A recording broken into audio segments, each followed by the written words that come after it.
Study IQ IAS, अब तैयारी हुई अफोर्डेबल।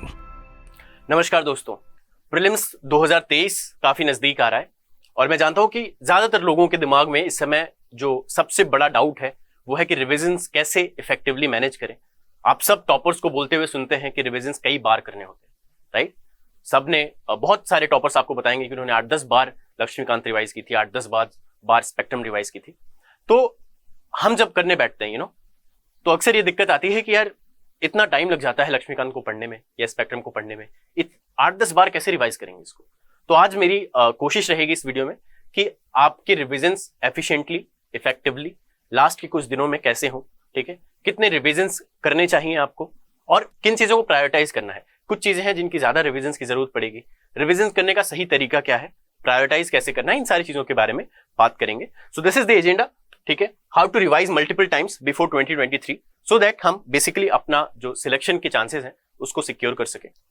सबसे पहली चीज ये कि ये जानना जरूरी है अगेन कि रिवीजन बहुत जरूरी है, ठीक है। अगर बाय चांस आप लोगों में से अभी भी कोई इस अप्रोच को आजमा रहा है कि यार पढ़ लेते हैं और ज्यादा पढ़ लेते हैं, प्रीलिम्स में आजकल बहुत अजीबोगरीब सवाल आते हैं, पता नहीं कहां से पूछ लेते हैं, तो क्यों ना हम ज्यादा से ज्यादा सोर्सेस पढ़ लें। अब कुछ आखिरी के दिनों में मैं मानता हूं ये बिल्कुल ना करें, ये काफी घातक साबित हो सकता है आपके लिए कि अगर आप अभी रिविजन्स पे नहीं फोकस करते हैं और आप इधर उधर की चीजें पढ़ते रहते हैं। तो रिवीजन बहुत जरूरी है क्योंकि पहली बात ये कि ना this is now scientifically proven fact कि almost 50% of what we read in the first और second time we tend to forget. Whatever we will read only 50% of it will be able to retain, ठीक। And even the 50% that will be able to retain उसकी भी एक hazy picture होगी, ठीक है। ऐसे में अगर आपने कोई चीज पढ़ी है और एक बार उसको रिवाइज किया था, 1-2 बार बस रिवाइज किया था, अब ऐसे में अगर आपको सवाल दिखता है, उसके 4 ऑप्शन दिखते हैं प्रीलिम्स में, तो चांसेस हैं कि आप 1-2 में कंफ्यूज हो जाएंगे क्योंकि आपने उसको इतना अच्छे से रिवाइज नहीं किया था कि वो आपको मेमोराइज हो जाए या आप उसको लेकर के बहुत श्योर हो जाए, ठीक है। तो ऐसे में या तो हमें याद नहीं रहता है और अगर इनफ रिविजन्स नहीं है तो जो याद रहता है वो भी हेजी याद रहता है, right. So we are not able to solve the questions, तो अगेन फिर उसका कोई यूटिलिटी नहीं। तीसरी चीज ये, मैं उस सिचुएशन में prelims I have cleared 3 prelims, I have appeared for 3 prelims, और उस सिचुएशन में मैंने रियलाइज किया कि यार जब हम टेस्ट सॉल्व कर रहे होते हैं ना तो हमें लगता है 2 घंटे बहुत है 100 क्वेश्चंस को सॉल्व करने के लिए, बट जब उस एग्जामिनेशन हॉल में जाते हो समहाउ वो 2 घंटे कम पड़ जाते हैं।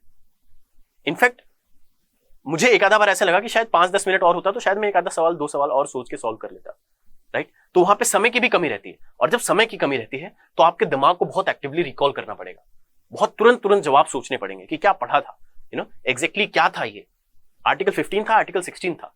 ऐसी चीजें आपको तभी मेमोराइज होती हैं जब आप अच्छे से रिवीजन करके जाते हैं। तो एक चीज आप सब अपने दिमाग में क्रिस्टल क्लियर कर लीजिए कि revisions are definitely way too important right now. Last के कुछ दिन बचे हैं आपके पास, कुछ वीक्स बचे हैं आपके पास, तो ऐसे में रिविजन्स जितने आप कर सके उतना आपके लिए अच्छा है। अब एक सवाल जो कॉमनली लोग मुझसे भी पूछते हैं, सर कितने रिविजन करने चाहिए। अब देखिए, पहली बात मैं आपको बता दूं कि there is no golden number. मैं आपको नहीं बता सकता कि यार इतना रिवाइज कर लो, ठीक है। रिवीजन कुछ लोगों को 10 रिवीजन में उतना रिटेन होता है जितना कुछ लोगों को 5 रिवीजन में ही रिटेन हो जाता है।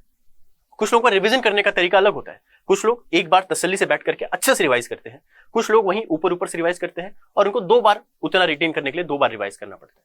सबके अपने टेक्निक्स होते हैं, सबके अपने तरीके होते हैं, कोई सही या गलत नहीं है, इसीलिए कोई गोल्डन नंबर नहीं है जो मैं आपको बता पाऊं।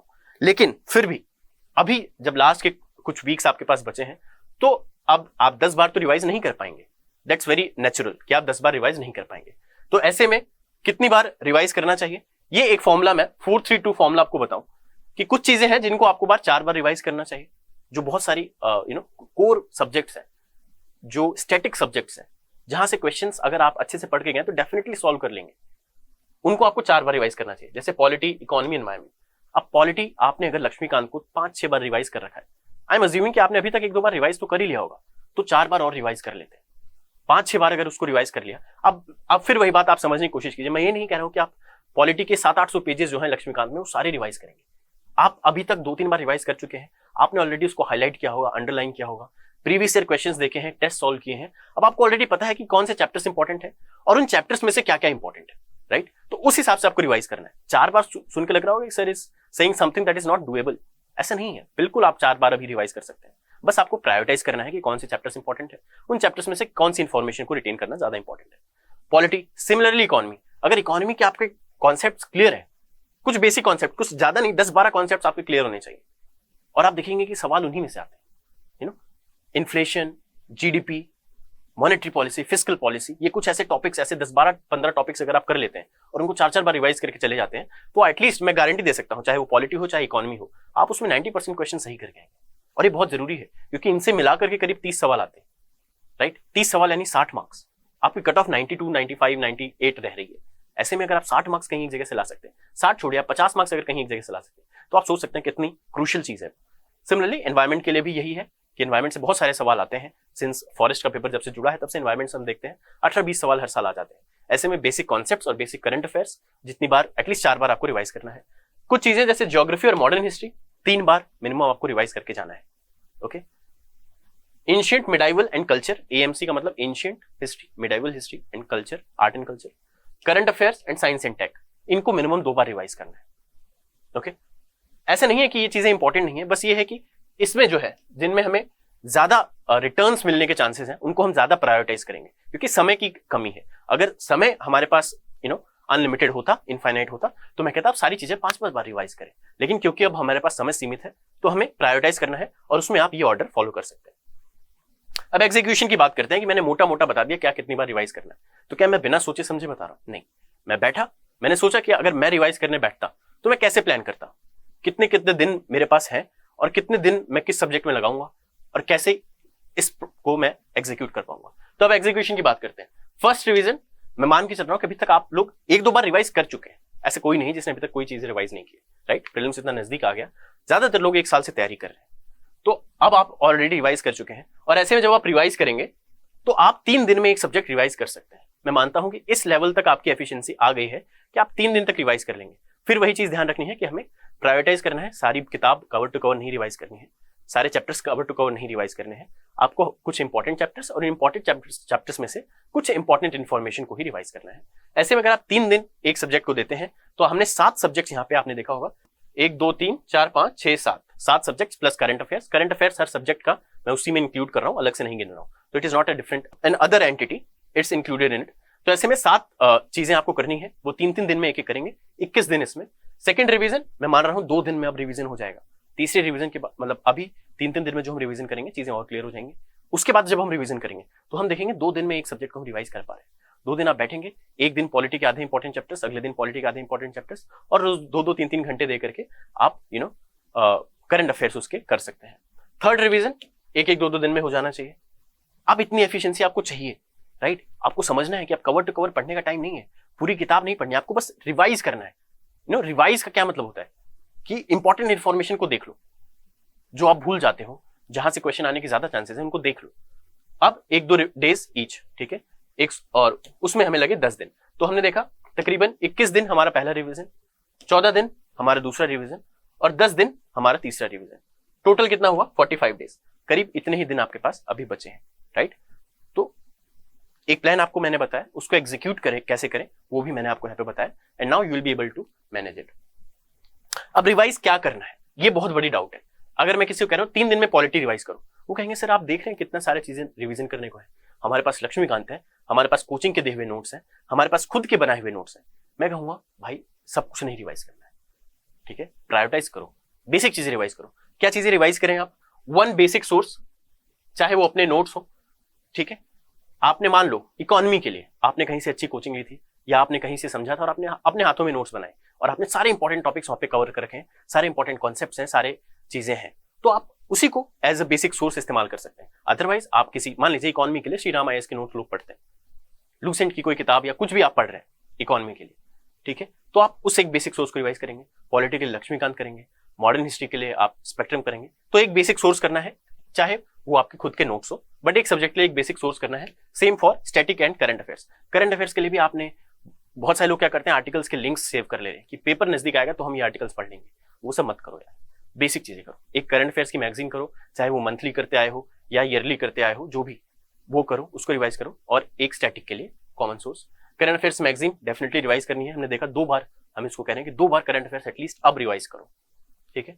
टेस्ट, आपने टेस्ट दिए हैं, ठीक है, उसमें से कुछ इंपॉर्टेंट क्रूशियल टेस्ट निकालो, जिसमें आपके कम ज्यादा गलत हुए थे या जिसमें आपको लगा था ज्यादा नई इन्फॉर्मेशन और अच्छी इन्फॉर्मेशन मिली है, उन टेस्ट को उठाओ। सारे 100 के 100 सोल्यूशंस नहीं पढ़ने हैं, उसमें से कुछ 40-50 क्वेश्चंस को आप शॉर्टलिस्ट करो जो आपको याद दोबारा रिवाइज करने हैं, और वो इन्फॉर्मेशन देख लो, और प्रीवियस ईयर क्वेश्चंस भी आप साथ के साथ देखते रहे।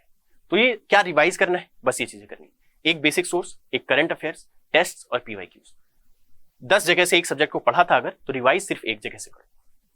ये अगर आप नहीं करते हैं तो डेफिनेटली आप मुश्किल में रहेंगे। फिर आप 30 दिन में एक ही सब्जेक्ट रिवाइज कर पाएंगे। प्रायोरिटाइज करना है सब्जेक्ट्स को, ठीक है। पॉलिटी, अगेन मैं पॉलिटी बार बार क्यों कह रहा हूं, क्योंकि इसमें कम समय लगता है रिवीजन में और इसमें से सही करने के चांसेस भी ज्यादा रहते हैं।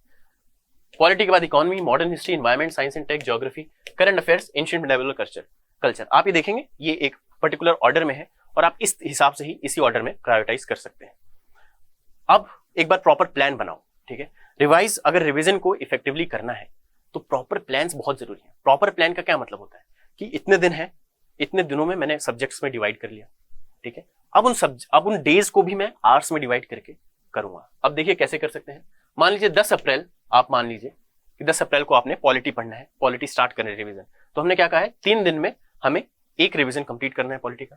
तो 10 अप्रैल को चैप्टर 1 से 15 तक के चैप्टर्स को रिवाइज करना है, प्लस करंट अफेयर्स मैगजीन के 25 पेजेस रिवाइज करने, ठीक है। सिमिलरली 11 अप्रैल को 16 से 30 तक इंपॉर्टेंट चैप्टर्स और करंट अफेयर्स के 25 पेजेस।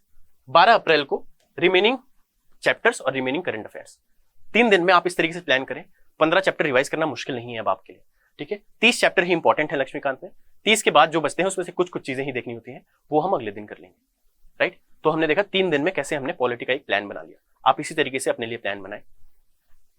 लास्ट के कुछ दिनों में, ठीक है, आप कुछ रिवीजन से रिलेटेड कुछ चीजें जो कतई नहीं करनी है, ठीक है। अब वो क्या चीजें हैं, नई चीजें आप पढ़ना बंद कर दें। अनलेस कोई एक क्रूशियल, कोई एक बेसिक स्टैटिक सब्जेक्ट, कोई एक कोर सब्जेक्ट आपने उसमें से कुछ एक चीजें मिस कर रखी थी, उसको आप नया पढ़ लें।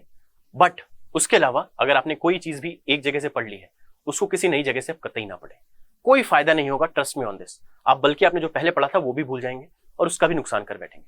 तो एक थंब रूल बना लो, नया स्टडी मटेरियल नहीं छूना है अनलेस इट्स अटमोस्ट इंपॉर्टेंट। यानी आपने किसी कोर सब्जेक्ट को अभी तक मिस कर दिया था या उसका कोई पोर्शन मिस कर दिया था, अगर ऐसा नहीं है तो कोई भी नया मटेरियल नहीं छूना है। Revision is the most important thing now, ठीक है। टेस्ट भी आप ज्यादा परेशान मत हो। आपने अगर 8-10 फुल लेंथ टेस्ट दे दिए, फुल सिलेबस टेस्ट, उससे ज्यादा कुछ नहीं है। 50 टेस्ट देने हैं, टॉपर से सुना था 100 टेस्ट देने हैं, इन चक्करों में मत पड़ना। रिवीजन को प्रायोरिटाइज करना ओवर टेस्ट। हाँ, रिवीजन के साथ साथ आप टेस्ट मैनेज कर सको, अच्छी बात है। नोट मेकिंग नहीं करनी है। Now is not the time to make notes unless you have revise something multiple times from a source और आपको लगता है अब कुछ एक इन्फॉर्मेशन है, मैं इसको अगर एक जगह लिख लूं तो मेरा रिवीजन और एफिशिएंट हो जाएगा। मैंने क्या किया था, मैं आपको एग्जांपल देता हूं, ठीक है। मॉडर्न हिस्ट्री के लिए मैंने देखा कि यार ये चार्टर्स, एक्ट्स, पैक्ट्स, और बहुत सारे जैसे ब्रिटिश की education policy in India, British की press policy in India, British का एडमिनिस्ट्रेशन, ब्रिटिश का रेवेन्यू एडमिनिस्ट्रेशन जो था, इन सारी चीजों को मैं नोट्स बना लेता हूँ। ये सारी इंपॉर्टेंट इन्फॉर्मेशन है और अलग अलग जगह से पढ़ने से अच्छा मैं एक जगह लिख लेता हूँ। मैंने उनको A4 शीट्स में किए, 10-12 A4 शीट्स में मॉडर्न हिस्ट्री की मोस्ट इंपॉर्टेंट चीजें जहां से सवाल आने के चांसेस हैं, मैंने 10-12 A4 शीट्स में समेट दी, राइट। ऐसे नोट्स आप अभी बना सकते हैं। बुलेट पॉइंट्स में डिटेल्ड नोट्स बनाने का टाइम नहीं है, ना ही उसकी कोई यूटिलिटी है। बुलेट पॉइंट्स बनाएं कि आपको कहानी ऑलरेडी याद है क्योंकि आप ऑलरेडी रिवीजन कर चुके हैं। बस आप बुलेट पॉइंट्स में वो चीजें लिख लें, इंपॉर्टेंट इन्फॉर्मेशन लिख लें जो आप शायद प्रीलिम्स में सुबह एक बार रिवाइज कर लें, राइट। पूरी किताबें नहीं पढ़नी है, ये चीज मैं ऑलरेडी आपको पहले बता चुका हूँ। पूरा आप कतई नहीं पढ़ना है किसी भी सब्जेक्ट का। जो चीजें हाईलाइट की हैं, अंडरलाइन की हैं, बस उनको पढ़ें, उनको रिवाइज करें, इंपॉर्टेंट इन्फॉर्मेशन लें, ठीक है। अब आप समझ लें कि हर सब्जेक्ट की कहानी, हर सब्जेक्ट के कॉन्सेप्ट आपको पता है, बस अब उसमें से इंफॉर्मेशन आपको रिवाइज करनी है जिसका इस्तेमाल करके आप क्वेश्चन को सॉल्व करेंगे। एक चीज और, नो योर लिमिट्स, ठीक है। हर चीज पढ़ लोगे, हर चीज रिवाइज कर लोगे, हर चीज याद कर लोगे, इसकी कोशिश में मत पड़ना। यूपीएससी में completing your syllabus, revising everything is a myth. कोई नहीं कर पाता है, आप भी नहीं कर पाएंगे, okay. So don't try to remember everything like species, mountains, mountain passes, wildlife sanctuaries, हर चीजें मत रिवाइज करो। जितना होता है उतना करो and trust, have faith in God कि हमने जो पढ़ा है उसी में से आएगा, okay. So that was it and I hope थोड़ा बहुत आपको मदद मिली हो, इस चीज से थोड़ी बहुत मदद मिली हो कि कैसे हम अपनी जो बेसिकली रिवीजन स्ट्रेटजी है उसको कैसे प्लान करें। मैंने आपको बताया कि भाई कितने दिन आप अलॉट करें कि अगर आप 45 डेज आपके पास हैं तो उसमें आप सारे सब्जेक्ट को डिवाइड कर पाएं और प्रायोरिटाइज कर पाएंगे, कुछ 4 बार पढ़ें, कुछ 3 बार रिवाइज करें, कुछ 2 बार रिवाइज करें। ठीक है, पर डे टाइम टेबल कैसे बनाए, मैंने 3 दिनों का टाइम टेबल आपको बना करके दिया, उसी तरीके से आप खुद के बाकी सब्जेक्ट्स के लिए टाइम टेबल बनाएं और हर एक दिन का, अभी से लेकर के प्रीलिम्स तक में जितने दिन बचे हैं, हर एक दिन का 10 अप्रैल, 11 अप्रैल, 12 अप्रैल, 13 अप्रैल, 14 अप्रैल, हर एक दिन का क्या आप करने वाले हैं उसका एक टाइम टेबल बैठ करके बनाओ और उसको फॉलो करो। Okay, this is extremely crucial at this point of time. So with this, thank you so much. Okay, thank you, I hope it was of some help to you. जय हिंद। Study IQ IAS, अब तैयारी हुई affordable.